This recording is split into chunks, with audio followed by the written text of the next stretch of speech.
আসসালামু আলাইকুম। লিটন কুমার দাস হিন্দু।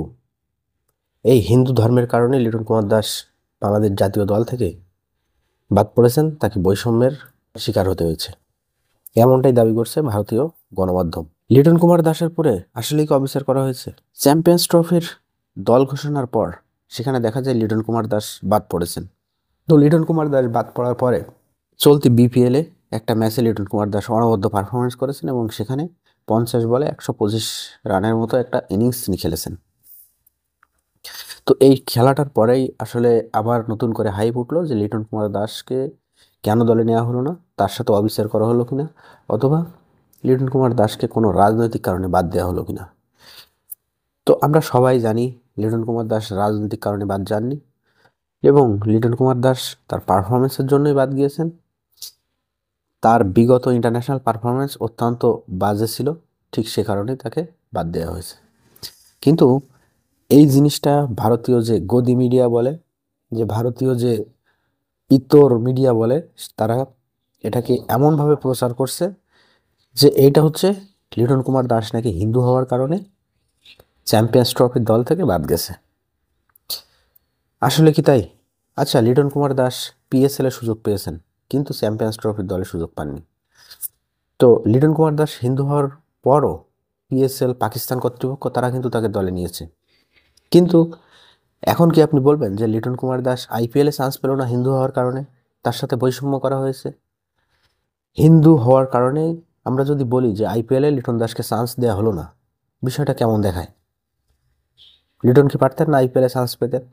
কেন নেওয়া হলো না? হ্যাঁ, একটা কারণেই নেওয়া হয়নি, সেটা হচ্ছে লিটন দাসের পারফরমেন্স।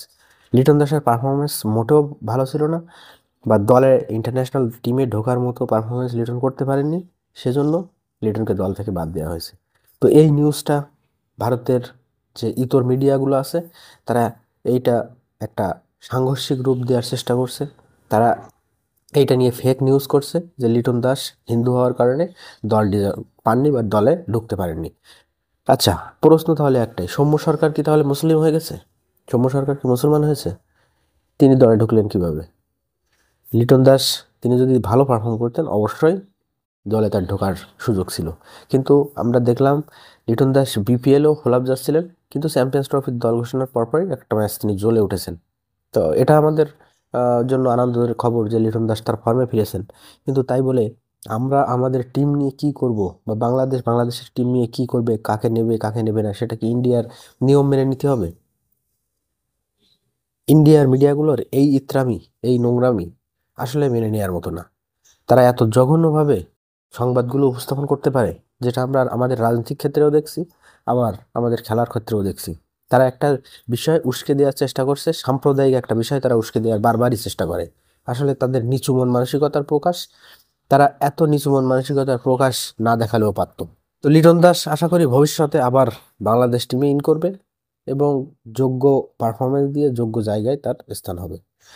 লিটন দাসের দলে না ঢোকার পিছনে এছাড়া আর কোনো কারণ আমরা দেখি না, এবং আমাদের যে চ্যাম্পিয়ন্স ট্রফির দল হয়েছে মোটামুটি ব্যালেন্স, আমরা এটা নিয়েই খুশি। এখন ইন্ডিয়ার মিডিয়া তারা যদি তাদের ইত্রামি বন্ধ না করে, তাহলে আমরা বুঝবো শুধু ইত্রামি করার জন্যই বা ছাঁচড়ামি করার জন্য ইন্ডিয়ান মিডিয়াগুলোর জন্ম, এবং তারা সাংবাদিকতার কিছুই বোঝে না। ধন্যবাদ সবাইকে।